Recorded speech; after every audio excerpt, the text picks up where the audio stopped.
Hello friends, दोस्तों स्वागत है आपका हमारे चैनल पर। आपके फेवरेट सीरियल इमली में चल रहा है हाई वोल्टेज ड्रामा, जहां पर बिगड़ेगी चीनी की हालत।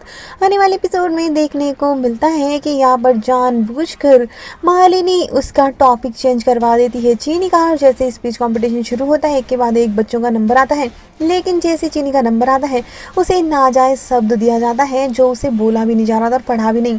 ये टूटे फूटे शब्दों में बोलती है तो सबको समझ आ जाता है, लेकिन इमली और सबके होश उड़ जाते हैं। और उसके बाद में यहाँ पर चीनी बहुत ही बुरी तरह से परेशान हो जाती है, जिसके बाद यहाँ पर देखने को मिलता है कि आर्यन को गुस्सा आता है और वो सब पर भड़कते नजर आता है। लेकिन इमली जाकर चीनी को समझाती है कि नाजायज़ का मतलब सिर्फ और सिर्फ ये वही शब्द नहीं होता है जो लोग समझाना हमें चाहते हैं, काफ़ी शब्द होते हैं और वो जो तुम्हें समझ सकते हो। जिसके बाद में उसे कितना मोटिवेट कर देती है, जिसके बाद चीनी यहाँ पर नाजायज़ शब्द का अच्छा खासा एक्सप्लेनेशन देती है कि हाँ, हमें खाने से रोकने के लिए, बचपन से जल्दी उठाने के लिए और इतना सारा होमवर्क देने के लिए, और काफ़ी फ़नी स्पीच देती है जिससे कि सभी काफ़ी हंसते नजर आते हैं। फाइनली चीनी ये कंपटीशन जीत जाती है और सभी क्लैप करते नजर आते हैं और वो अपना अवार्ड चीनी इमली के साथ में बांटते नजर आती है। और आर्यन को बुरा लगता है कि इसने अपना पार्टनर ही बदल लिया और वो मनी मन सोचता है।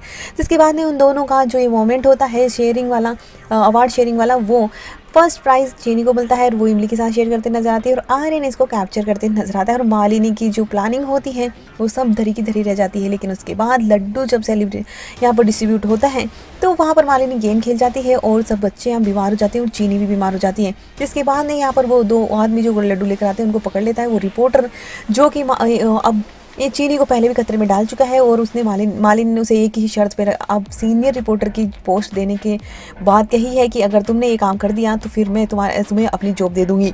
जिसके बाद देखने को मिलता है कि यहाँ पर चीनी पर वो लड्डू वाले इल्ज़ाम लगाते नजर आते हैं कि ये तो इमलिया के लड्डुओं की वजह से हुआ है। और यहाँ पर लोग उस चीनी को एम्बुलेंस में बिठाने भी दे देते हैं। जिसके बाद आर्यन, मिट्टी और इमली उसे लेकर जाते हैं और यहाँ पर चीनी को तो आर्यन बचाते नजर आता है, तो वहीं इमली को आर्यन गिरफ्तार करवा देता है और साफ साफ यही शर्त रखता है कि या तो वो माफ़ीनामे पर शर्त अपने साइन करे या फिर अब भूल जाए और इसी केस में उसे अंदर करवा देगा। वहीं पर मालिनी भी उसके सामने यही शर्त रखते नजर आती है और मिट्टी उसे देखकर शॉक्ड हो जाती है। तो और दूसरी तरफ चीनी को होश में आते ही वो इमली की ही अब यहाँ पर इमली को पुकारते नजर आती है और आर्यन बहुत ज़्यादा इमोशनल हो जाता है। इसके बाद में खुद आर्यन चीनी के लिए इमली को वापस लेकर आएगा।